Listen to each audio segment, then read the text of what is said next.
Hi there, welcome to my channel. Today we are working on a Knitmaster 321. We will be working on the tuck stitch and eyelets.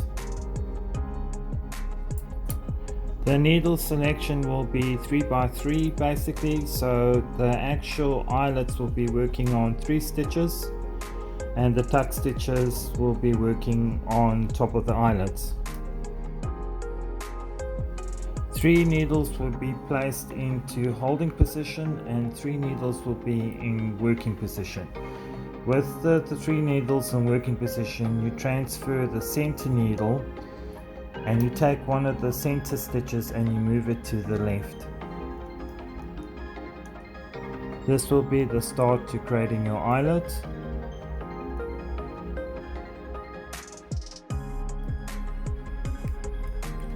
Here's another angle where you can actually see the transfer of the stitch to the left.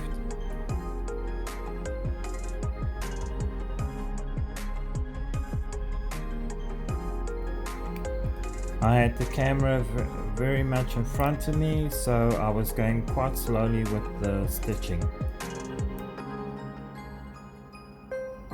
And it was quite easy to do. It wasn't as difficult as I thought it was going to be.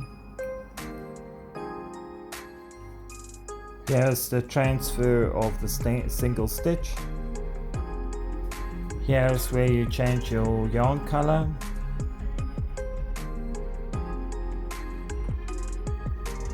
Here I am changing the yarn to a thinner yarn. When you use a thinner yarn, you just need to make sure that you change the dial to a much tighter stitch, and this will hold the knitting much better. Change the levers to 1 and knit all the stitches that were in holding position. This is your first row of knitting. Then what you do now is you take a stitch from the left and stitch from the right of those 3 stitches that you are working on the eyelet, and you transfer them to either side. You don't have to use different yarns and different textures or even different colors to do this method. You could do a very plain method of just the same yarn and just apply the tuck stitch and the eyelets together. Here's another angle of how those 2 stitches are put on either side of the eyelet that you're creating. Once you have transferred the 2 stitches on either side for the eyelet that you're creating, just make sure they put into non-working position, so you'll basically have 3 needles in non-working position.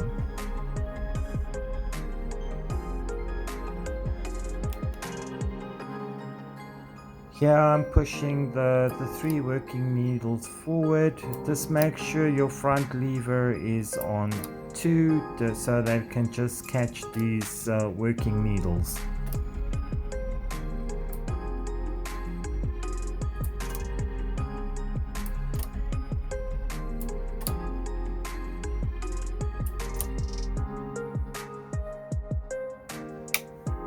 Place on 2, and this is where you do your second stitch. Just make sure you are working from left to right, and here what you're going to start doing is doing your actual tuck stitch, where you will be doing about 4 rows.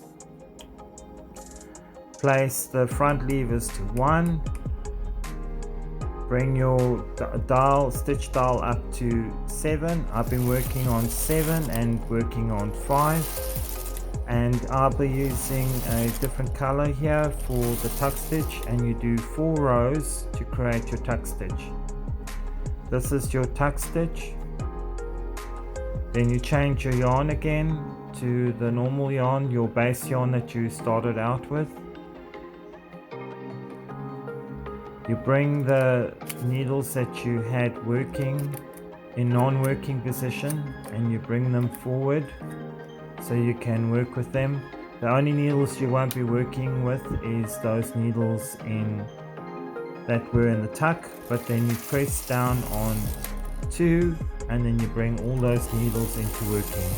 You do 2 rows and this creates your eyelet and your tuck. This is your eyelet and your tuck. Now you're going to start again and you change your yarn, and this is where you are going to put your dowel down to 5 so you can start your tuck stitch again. You transfer your first needle to the left side. This is where you're going to start your second eyelet. When you are doing the next row of eyelets, what you do is you just work from a different position, where you are not working from the top of the same eyelet, but you're going more to the center of the next position for the eyelet. You can put the eyelets wherever you want. You just have to decide where you want to put the eyelets. It doesn't really matter if they're on top of each other or at a different angle or a different position when you start making more eyelets.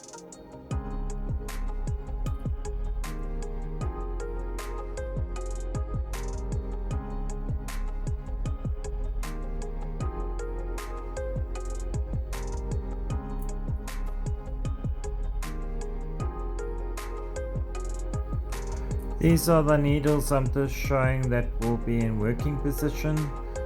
These will be knitted in. This is just to show you where I'll be working with the center part of the new eyelets that I'm creating.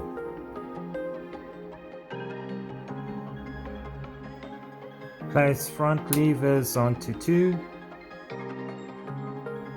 Don't forget to change your yarn to the thinner yarn. And this is where you do your first part of the eyelet. Here's where you're going to transfer a single stitch on either side to create a bigger part of the eyelet on those 3 stitches, and then you will have 3 needles in non-working position.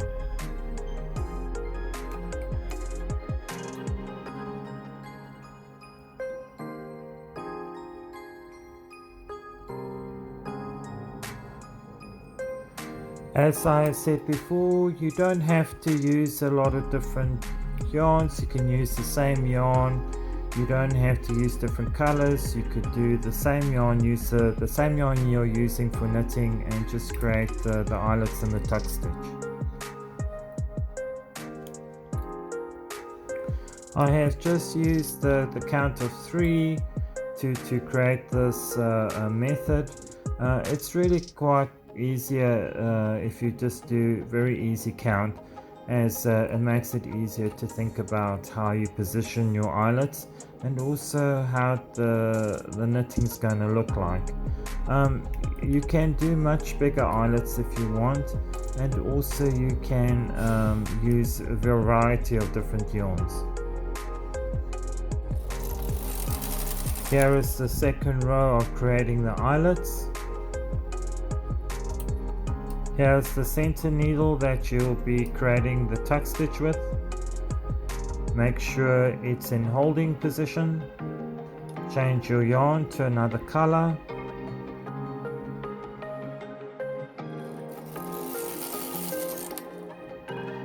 Do 4 rows for your tuck stitch. Basically, the tuck stitch creates floats across the needle in holding position. Bring the needles that were in non-working position into working position. Press the front levers to 2 so that you can knit all the stitches in. You do 2 rows and this creates your eyelet and your tuck stitch. You repeat the same process for all the rows that you've created for the eyelets and the tuck stitch. I'm just using 2 or 3 colors here just to show you how the process works.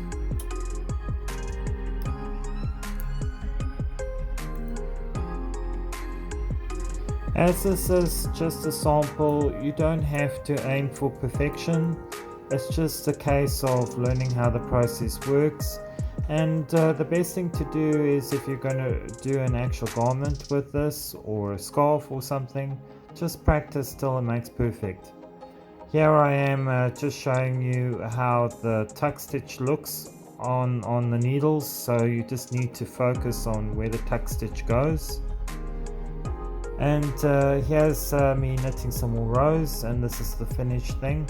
Here is the front of the actual sample, and there's the 2 color rows that I did to do the sample, and this is what it looks like on the reverse. I do like the reverse side more. It looks more texturized and it looks really quite interesting, and this would make a really great garment. It was a little bit more difficult than I thought to make because of all the color yarn that I was using, but otherwise it's a really nice method, and I think it's a great idea to use. This is the final sample. I want to say thank you for watching. I will be thinking of doing the next project, and if you could subscribe and leave a comment, that would be great.